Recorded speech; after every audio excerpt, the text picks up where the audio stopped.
नमस्कार।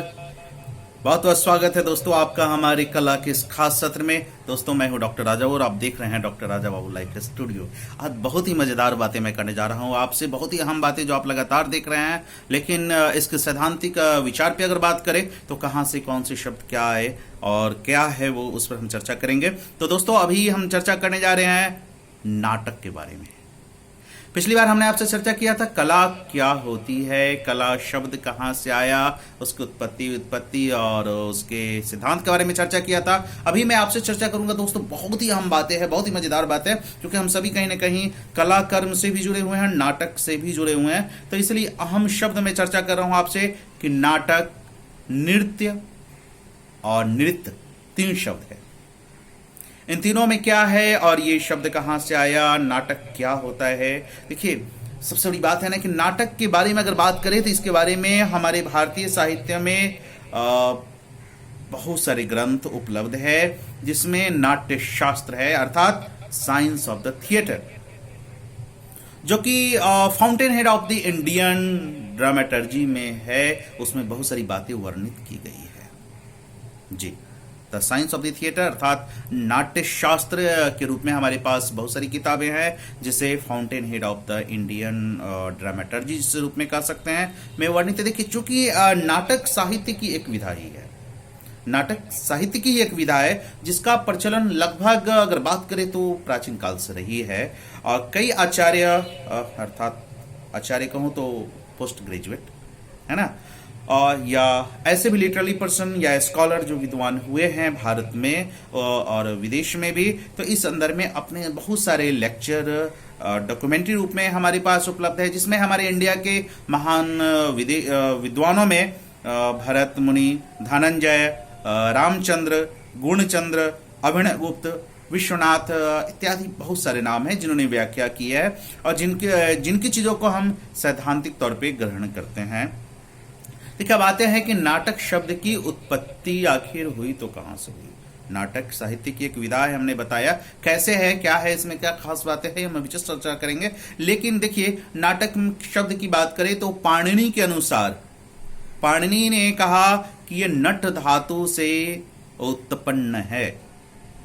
अगर वही नाट्य दर्पण के अनुसार ले जो गुणचंद्र और रामचंद्र की किताबें हैं, उसमें उन्होंने कही कि नाट्य धातु से उत्पन्न है। वेबर और मोनियर विलियम्स है, वेबर साहब है और मोनियर विलियम्स है, दोनों का मत था कि यह नट धातु या नृत्य धातु का प्राकृत रूप ही नाटक है।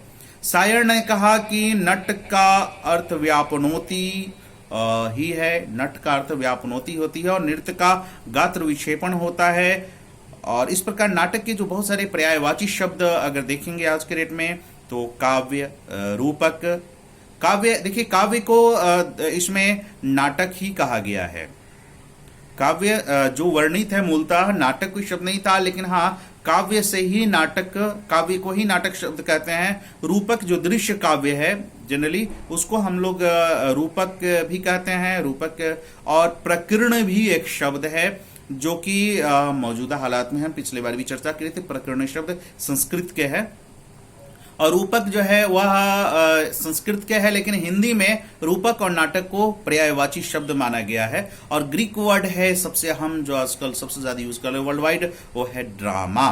देखिए ड्रामा सबसे पहले पिछली बार भी मैंने बताया था, ये अरस्तु साहब ने, अरिस्टोटल जो था, उन्होंने इस वर्ड का यूज किया और उन्होंने अपने पोएट्री को ट्रेटाइज्म यानी कि पोएट्रिज्म को एक वर्ड देने के लिए उन्होंने ड्रामा वर्ड यूज किया था, जिसका ड्रामा ग्रीक वर्ड है जिसका मतलब होता है एक्शन या ए थिंग डन या एक्ट या डीड, या दूसरे शब्दों में कहे तो आई डू। ये सारी बातें रही। देखिए नाटक में क्या है, सर्वप्रथम नाटक में अनुकरण तत्व की प्रधानता होती है, जो साहित्य के लगभग किसी विधा में आपको नहीं मिलेगी। यहां अनुकरण पर ही सबसे ज्यादा बल दिया जाता है। धनंजय कहते हैं अवस्था अनुकीर्तिर्न नाट्यम, अवस्था की अनुकृति ही नाट्य है। नाट्य की परिभाषा अगर करें, नाट्य की बात करें तो अवस्था की अनुकृति ही नाट्य है। और इसे जो देखिए अगर इसमें अनुकृति नहीं हो, यानी कि अनुकरण नहीं हो तो ये व्यावहारिक उपयोगी व सार्थक नहीं होता है। इसलिए यही इसे उपयोग बनाता है। अब सवाल ये उठता है कि अनुकृति करे अगर ठीक है तो अनुकृति या अनुकरण किसका करे? तो देखिए इसमें सबसे बड़ी बात कही गई कार्य, समस्त कार्य, चाहे वो प्रकृति के कार्य हो या इंसान के कार्य हो। खास करके इंसान जब नाटक करते हैं तो कार्य तथा मानवीय जीवन के क्रियाशील कार्यों का अनुकरण करते हैं। अगर व्युत्पत्ति के अनुसार लेंगे तो नट से संबंधित कार्य जिसमें होता है या जिसमें अभिनेता गण रहते हैं, मैं अभिनय अभिनेता पर बाद में चर्चा करूंगा, उसे हम काव्य कहते हैं। काव्य अर्थात नाटक कहते हैं, क्योंकि काव्य को ही नाटक कहा गया है। देखिए नाटक में क्या होता है, किसी वाक्य के अर्थ को अभिनय द्वारा प्रकट करके जो रस उत्पन्न किया जाता है। किसी वाक्य का, जैसे कोई शब्द बोलते हैं, अगर वाक्य में बोलते हैं, बहुत सारे शब्दों के समूह में बोलते हैं, तो उसका एक अर्थ निकलता है। उस अर्थ को ही अभिनय द्वारा प्रकट करके जो रस उत्पन्न किया जाता है उसे नाट्य कहते हैं। यूं कहिए कि मनुष्य के चारों ओर जो कुछ भी क्रियाकलाप होते रहते हैं सब नाट्य ही है।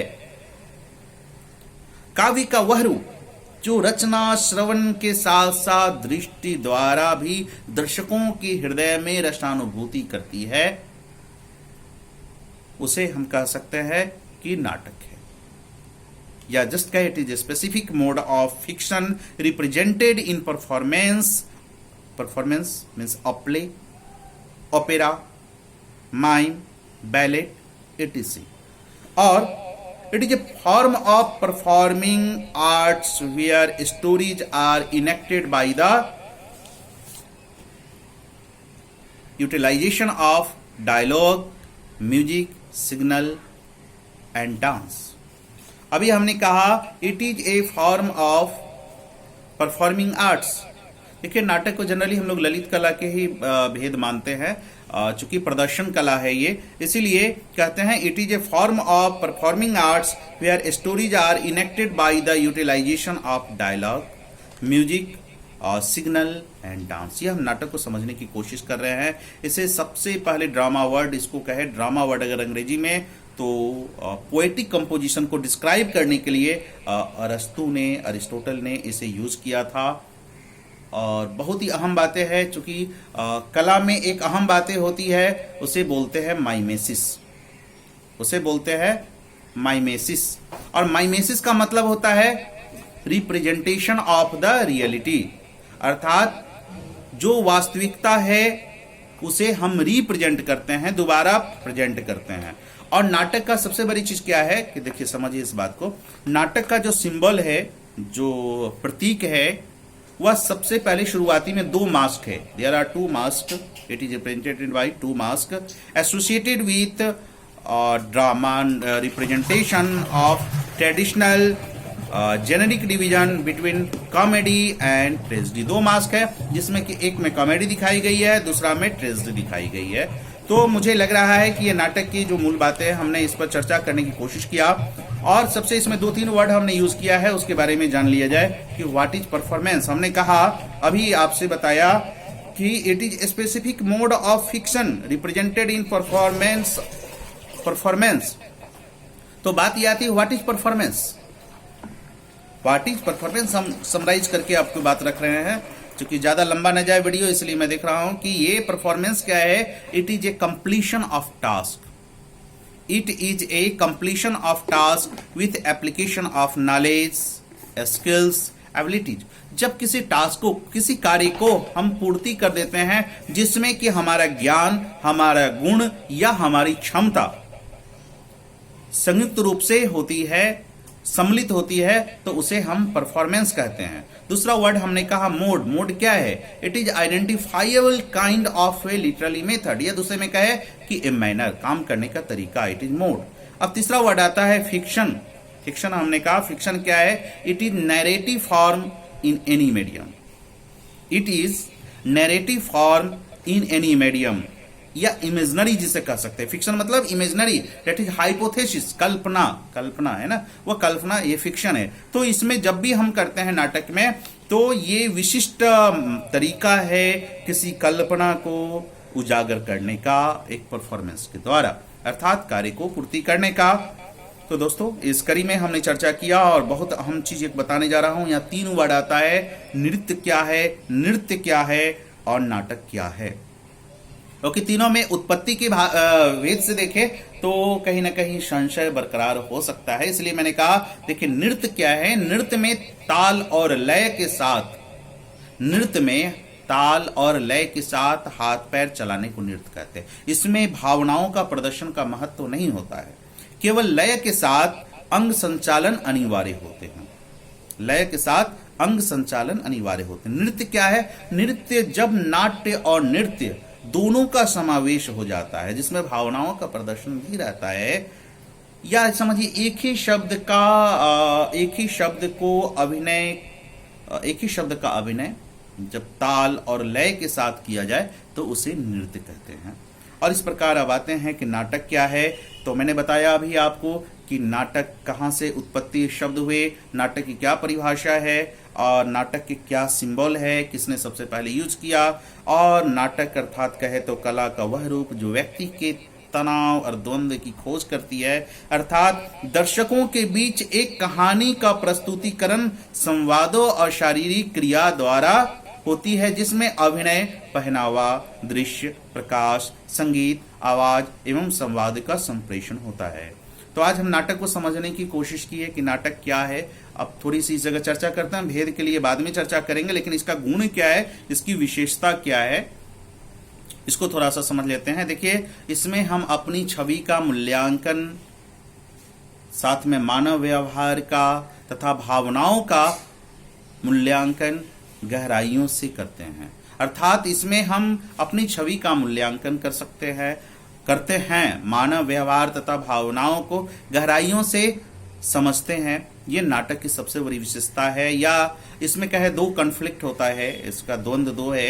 एक ये है कि it has conflict of character, one who perform in front of the audience and the person who rights drama. इसमें एक द्वंद्व, नाटक की द्वंद्व यह है कि एक एक्टर है जो परफॉर्म कर रहा है ऑडियंस के सामने, दूसरा जो है वर्ड जिसके है, जो स्टोरी है वो ड्रामाटिस्ट का है। एक्टर का वहां कुछ नहीं होता है, लेकिन एक्टर उस ड्रामाटिस्ट, यानी ड्रामाटिस्ट यहाँ साहित्य की ये विधा है जहां अनुकरण है, दृश्य काव्य है। बाकी में साहित्य में क्या है, लोग लिख करके बोलेंगे, है ना, या बोल करके बोलेंगे, लेकिन इसमें क्या है कि करके दिखाते हैं किसी माध्यम के द्वारा, तो वह दृश्य काव्य इसलिए कहते थे। एक्टर वर्सेस ड्रामाटिस्ट, यही इसका कॉन्फ्लिक्ट है। और ये just literary form through which dramatist can directly speak to the reader और the audience and they can receive instant feedback of audience. ये इसका काम है, सबसे बड़ी है। तो मैंने समझने की कोशिश किया नाटक क्या है, नृत्य क्या है, नृत्य क्या है, नाटक शब्द कहाँ से आए, इसकी उत्पत्ति कहाँ से हुई। दोस्तों मैं गुजारिश करूंगा कि आप देखते रहे डॉक्टर राजाऊ लाइफ स्टूडियो। जो विद्वान गण हैं अपना सुझाव जरूर दें, क्योंकि मैं बहुत बड़ा विद्वान नहीं हूं, लेकिन हाँ सैद्धांतिक तौर पे मैं रखने की कोशिश कर रहा हूं बातों को। मैं प्रत्येक पहलू पे, नाटक, नृत्य और सारे व्यवहारिक पहलू पर भी इन चीजों से चर्चा करने की कोशिश करूंगा। जब आएंगे एक एक अभिनय के भी तमाम पहलू पे हम चर्चा करेंगे। और इस प्रकार मैं उम्मीद करता हूं कि हमारी चीज पसंद जरूर आई होगी। और इस प्रकार आप देखते रहिए डॉक्टर राजाऊ लाइफ स्टूडियो और देते रहिए अपना प्यार। फिलहाल दीजिए अलविदा अपने प्यारे दोस्त डॉक्टर राजाऊ को। नमस्कार।